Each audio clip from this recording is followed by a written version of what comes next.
South and the Legislative Assembly. We're adjourning, but we. Either of the Deputy Speaker shall act for the purpose of this order. Provided always that if it appears to the satisfaction of Mr. Speaker, after consultation with the government, that the public interest requires that the House should meet at an earlier time during the adjournment, Mr. Speaker may give notice that he is so satisfied, and in such notice shall state a time at which the House shall meet, and thereupon the House shall meet at the time so stated, and shall transact its business as if it had been duly adjourned to that time, and that in the event of Mr. Speaker being unable to act owing to illness or other cause, either of the Deputy Speakers shall act in his stead for the purpose of this order. Recognize the member for Memramcook-Tantramar. Thank you, Mr. Speaker. I am rising today to speak to the adjournment motion, which I wouldn't need to do if there was a the calendar motion that government had brought forward, if it was actually debated and passed, and which I wouldn't need to do if we had a permanent calendar in the House that was adopted. And but here we are, Mr. Speaker, once again debating an adjournment motion. And I would call on PP Locke to make those changes so that we adopt a calendar finally. This is something we've been pushing for years. We've talked about in the recommendations about a family-friendly legislature. It would help with our planning and meeting the needs of our constituents. So, Mr. Speaker, it's about time that we had a permanent calendar in the New Brunswick legislature. We have also been, we're adjourning, but we've been sitting about half the number of days that used to be the average before the Gallant and Higgs governments came to power, and it means that there's not enough time to always get what the government wants to get done, let alone what opposition and what the Green Party are trying to do. What that means, Mr. Speaker, is there's not enough time to properly debate things. There have been closure motions that have been brought forward and threatened in this session, and rushing bills through, not enough time to properly deal with them. Mr. Speaker, there have been 34 bills that are going for royal assent today. And I am, again, with Bill 114, I'm glad that we set the precedent and we had witnesses come for that one. But, Mr. Speaker, there were other ones that I don't think got the scrutiny that they deserved, that did not get the time that they deserved. And things, I know filibustering happens, but then other things get rushed through and don't get the proper time, and we don't sit enough days in this legislature, Mr. Speaker. It is nonsense, frankly, for opposition parties to have to give up opposition time to do the work of the government. There should have been enough time for the committee to meet and to not have the threat of closure hanging over it. I'm glad that something was worked out, but it's just nonsense the way things are being run. It's disorganized. There's not enough time to do the work, Mr. Speaker. It's not acceptable. And so I thank goodness that we did have the witnesses, but think of all the bills where we haven't, Mr. Speaker. Think of all the bills that we tried to send a lot of amendments, or we tried in committee to bring witnesses, and no, it wasn't allowed. So I'm glad this precedent has been set, but Mr. Speaker, the work here is very important, and it's not always up to the quality that it should be, and one of the reasons is because we don't sit enough, and one of the reasons is just the way things have been run traditionally here, and it needs to change. So, Mr. Speaker, we've had 34 bills, some of them rushed through, some of them not given the time they needed. And frankly, Mr. Speaker, this raises the issue of the need for a different electoral system, the need for proportional representation, because we have majority government, and what that means is that the government, I mean, they're not listening to, the majority government's not listening to what I'm saying right now necessarily, but talking at the same time. Members, could you keep it down a bit, please? I'd like to hear the Speaker. Member Cook-Tantramar. Thank you, Mr. Speaker. So what it means is the majority government can do whatever it wants. Even they don't have to listen. They can rush things through. They can threaten closure. They can do things to just push through their agenda, and that's not acceptable. That's not acceptable, Mr. Speaker. And this government has 26% of the population's votes, Mr. Speaker. It's not they don't have a majority of the votes, but they have 100% of the power. And so, Mr. Speaker, again, this highlights the necessity for proportional representation for a different electoral system. So, unfortunately, we haven't even had time for everything we need. We need to be in this House more often to keep a government accountable, to properly debate things. We need a permanent calendar. We need more sitting days. We need proportional representation. Mr. Speaker, New Brunswickers deserve better. Thank you. The Deputy to Kent North. No? Okay. Do we have any other speakers? On the motion. All those in favour of the motion will please say yea. Yay. All those opposed, please say nay. No. In my opinion, the yeas have it. I declare the motion carried. Government House Leader. Merci beaucoup, Monsieur le Président. Je propose l'adjournement de la Chambre. Oh, je m'excuse. Oh, wait, on doit passer à royal assent. We have to move to royal assent now, Mr. Speaker. Thank you. So we're doing it right now.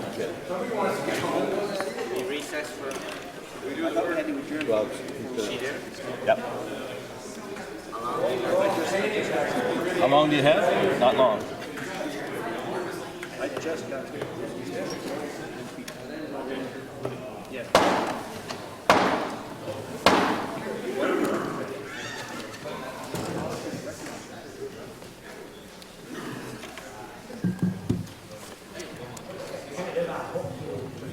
Mr. Speaker, Her Honour, the Lieutenant Governor is out. Monsieur le Président, son honneur, le lieutenant-gouverneur est en attente.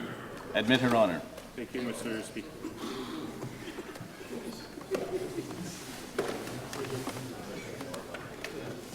Official now.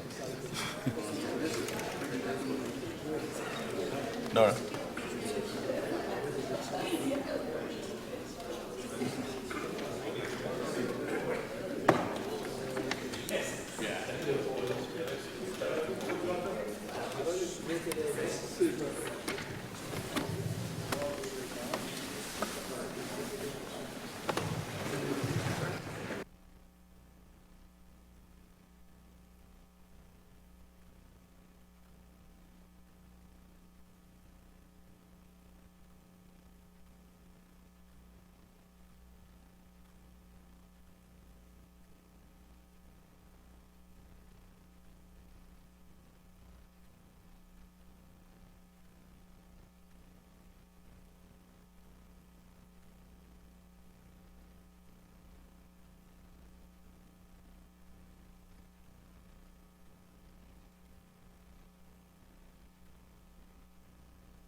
Brunswick has passed.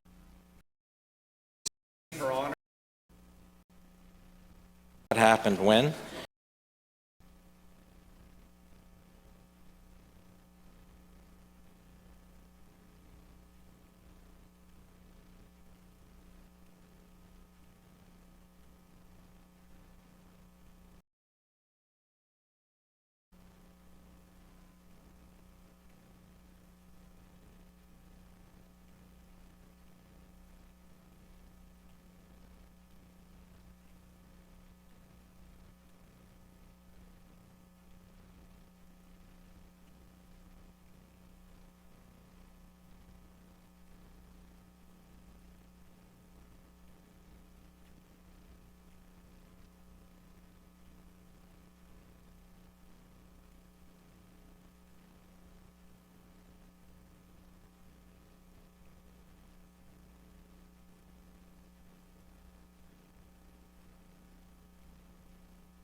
I'd like to give the opportunity to the leaders to have a final say, and call on the member from Fredericton-South and leader of his party.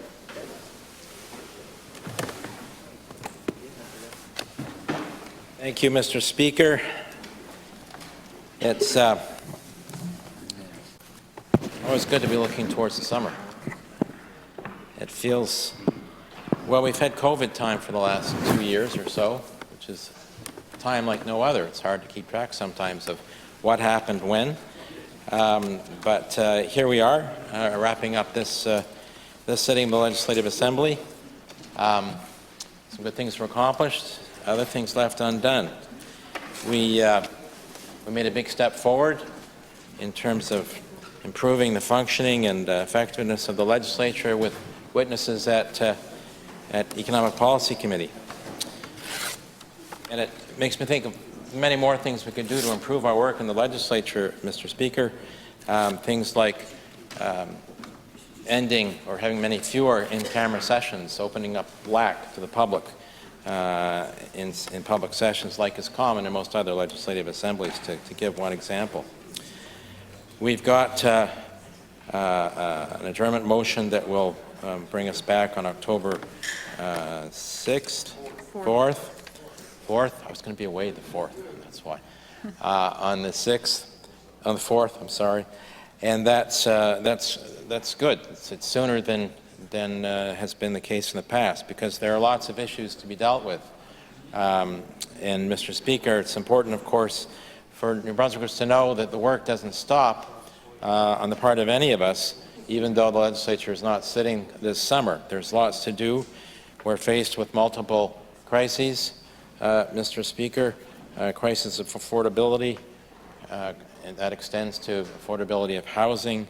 We've got an ongoing crisis in our healthcare system, the climate crisis, the need to speed up the transition off of fossil fuels. Mr. Speaker, the need to improve our relationship with Indigenous people across the province, with the First Nations specifically, and their leadership as well. The pandemic continues. Hopefully what we see this summer will be a light touch from the virus, and hopefully that will continue into the fall, Mr. Speaker. There's so many people to thank, of course, for all of their work to make this legislature work, to make this session successful, and that extends to all of the staffs in our offices, Mr. Speaker, to all the staff in this Legislative Assembly, and of course to our families. All of our families, we owe them a lot because of the time away we spend here in the Legislative Assembly, and even when we're not here, we're often preoccupied with constituency work and other legislative matters. So we couldn't do this without the support of our families, and I certainly want to thank my wife, Janice, for all of her support through this journey that we're on as representatives of the citizens of our ridings, the constituents. Mr. Speaker, it truly is a privilege to serve in this Legislative Assembly as an elected representative, as an MLA, to work as a parliamentarian, and that is not something that very many people are given the opportunity to carry on with. So, Mr. Speaker, I want to recognize the constituents of Fredericton-South who have continued to support me as their representative now through 3 elections, and I look forward to meeting with them more frequently, running into them at events over the summer, and reestablishing our regular community meetings. So, Mr. Speaker, I know there are lots of things that have happened during the session, and some of the things that we tried to move forward did move forward. So I'm pleased we had a role to play in the proclamation by this legislature unanimously for the creation of Emancipation Day on August the 1st, and Truth and Truth and Reconciliation Day on September the 20th. 30th, sorry, 30th. And, Mr. Speaker, we also had tried to bring forward a bill to establish paid sick days, really important. Unfortunately, it was not adopted in the Legislative Assembly. It still is a pressing need, and we'll return to that, of course, when we return to the Legislative Assembly.